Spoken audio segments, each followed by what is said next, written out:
तो गाइज आज rock episode में हमें Paul Heyman and Jey Uso का एक बहुत ही शानदार प्रोमो सेगमेंट देखने को मिला, जहां पर सबसे पहले जे ऊसो आते हैं और वो यहाँ पर हीट करने लगते हैं। इसके बाद ऑडियंस भाई उन्हें वन मोर टाइम के लिए कहती है और वो फिर से यहाँ पर हीट करते हैं। इसके बाद वो कहते हैं कि world heavyweight champion Jey Uso तुम्हारे शहर में है और देखो मैं यहाँ पर हूँ, मुझे पता है लोगन पॉल यहाँ पर है, तो चलो आज बिजनेस के बारे में बात करते हैं और तुम कहाँ पर हो। जे ऊसो यहाँ पर लोगन पॉल को कॉल आउट कर रहे होते हैं, लेकिन तभी हम यहाँ पर पॉल हेमन की आवाज सुनते हैं। वो कहते हैं लेडीज एंड जेंटलमैन, मेरा नाम पॉल हेमन है और आज मैं यहाँ पर हमारे world heavyweight champion Jey Uso को डिसरिस्पेक्ट करने नहीं आया हूँ, लेकिन मैं खुद को यहाँ पर जे ऊसो के सामने उम्हा में इसलिए लेकर आया हूँ क्योंकि मैं उसके मुंह पर कुछ कहना चाहता हूँ। जे ऊसो यहाँ पर पॉल हेमन को ओजी करके बुलाते हैं। वो कहते हैं कि ओजी तुम्हारे अंदर इतना दम है कि तुम मेरी फैमिली के साथ तुमने जो भी किया उसके बावजूद भी इस रिंग में कदम रख रहे हो। पॉल हेमन कहते हैं तो अच्छा तुम मुझे लेक्चर करने वाले हो रोमन रेंस को बिट्रे करने के लिए। जे ऊसो कहते हैं हाँ मैं करने वाला हूँ क्योंकि मैंने डे वन से ही तुम्हें देख लिया था, मैंने अपने कजिन को भी यहाँ पर इस बारे में बताया था,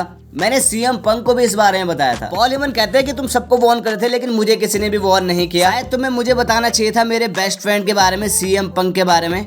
ऑडियंस यहाँ पर पॉल हेमन को बू कर रही होती है, तभी पॉल हेमन कहते हैं कि तुम अपनी बू को अपने पास रखो। पॉल हेमन कहते हैं मेरे बेस्ट फ्रेंड सीएम पंक ने मुझे ऐसी सिचुएशन में रखा जिसने मुझे काफी ज्यादा परेशान किया। इसके बाद यहाँ पर सीएम पंक के चैंट्स लगने शुरू हो जाते हैं। ये लोग उसका नाम लेते हैं क्योंकि इन्हें नहीं पता उसके काले दिमाग में क्या चलता है, और सीएम पंक ने मुझे ऐसी सिचुएशन में रखा जिसने मेरे रिलेशन को रोमन रेंस के साथ खराब किया। और चलो अब तुम्हारे कजन रोमन रेंस के बारे में बात कर लेते हैं। इसके बाद यहाँ पर ओटीसी के चांस लगने शुरू हो जाते हैं। पॉल हेमन कहते हैं कि मेरा सीएम पंक के साथ एक ड्रीम था उस समय से, जब से भाई रोमन रेंस फुटबॉल खेल रहा था और मैं केवल सीएम पंक के कॉर्नर में होने वाला था रेसलमेनिया के लिए, और रोमन को लगा कि मैं उसके सारे सीक्रेट सीएम पंक को दे दूंगा।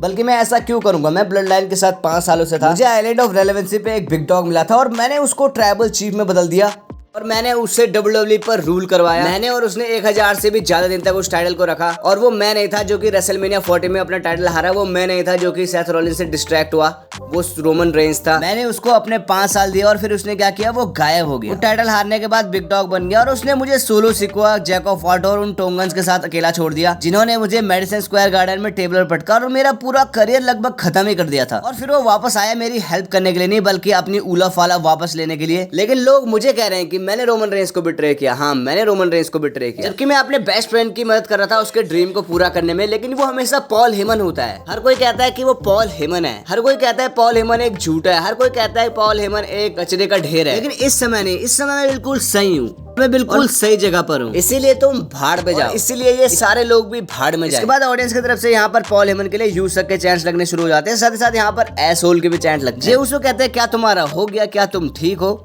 और तो और मेरा तुम्हारे लिए एक सवाल है, मेरा ये सवाल है कि इस सब का मुझसे क्या लेना देना है? पॉल हेमन कहते हैं कि मैं तुमसे माफी चाहता हूँ, इससे तुम्हारा कुछ भी मतलब नहीं है। मैं यहाँ पर रोमन रेंस के बारे में बात करने नहीं आया था, मैं यहाँ पर सीएम पंक के बारे में बात करने नहीं आया था, और मैं यहाँ पर एक चीज के बारे में बात करने आया हूँ जिसका कि तुमसे सब कुछ मतलब है। देखो तुमने वो टाइटल जीत लिया, लेकिन उस टाइटल का मतलब है पावर और कंट्रोल से। सच बताऊं तो तुम्हारे पास वो रियल पावर नहीं है। तुम यहाँ पर हर नाइट जीत कर सकते हो और एक अच्छी परफॉर्मेंस दे सकते हो, लेकिन इसका मतलब ये नहीं है जो कि ये टाइटल चाहता है, और इसीलिए सेथ रॉलिंस को चैंपियन होना होगा। सेथ रॉलिंस के पास वो पावर है, सेथ रॉलिंस के पास वो कंट्रोल है। ब्रॉन ब्रेकर केवल हमारे प्लान का स्टेज 1 था, स्टेज 2 ये वर्ल्ड हैवीवेट चैंपियनशिप है। और आज मैं यहाँ पर तुम्हारे लिए एक फेवर करने आया हूँ, और तुम्हें पता ही है फेवर किस तरह से काम करते हैं, और मुझे ऐसा लगता है कि तुम वर्ल्ड हैवीवेट चैंपियनशिप हारने वाले हो, क्योंकि जे ऊसो सेथ रॉलिंस तुम्हें चैलेंज करता है इस वर्ल्ड हैवीवेट चैंपियनशिप के लिए, और उसने रोमन रेंस से सीएम पंक को रेसलमेनिया में हराया है, इसीलिए उसे एक नंबर 1 कंटेंडर का मौका तो मिलना चाहिए वर्ल्ड हैवीवेट चैंपियनशिप के लिए। इसलिए तुम टाइम चुनो, तुम जगह चुनो, और वो तुम्हें चैलेंज करेगा इस टाइटल के लिए, क्योंकि सेथ रॉलिंस तुमसे कहीं भी और कभी भी लड़ लेगा।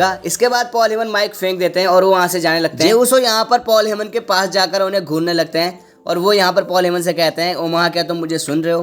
क्या उसने कहा कभी भी और कहीं भी? तो क्यों ना ओमाहा आज ये किया जाए, एक 1-on-1 मैच। इतना कहकर जे ऊसो माइक फेंक देते हैं और भाई वो यहाँ पर सेथ रॉलिंस का चैलेंज एक्सेप्ट कर देते हैं आज ही रात के लिए, और इनका मैच भाई आज ही रात होने वाला है for the world heavyweight championship. बाकी आज की वीडियो बस यहीं तक थी। वीडियो पसंद आई तो वीडियो को लाइक कीजिए, चैनल को सब्सक्राइब कीजिए। मिलते रहेंगे ऐसे इंटरेस्टिंग वीडियोज के साथ, तब तक के लिए बाय बाय।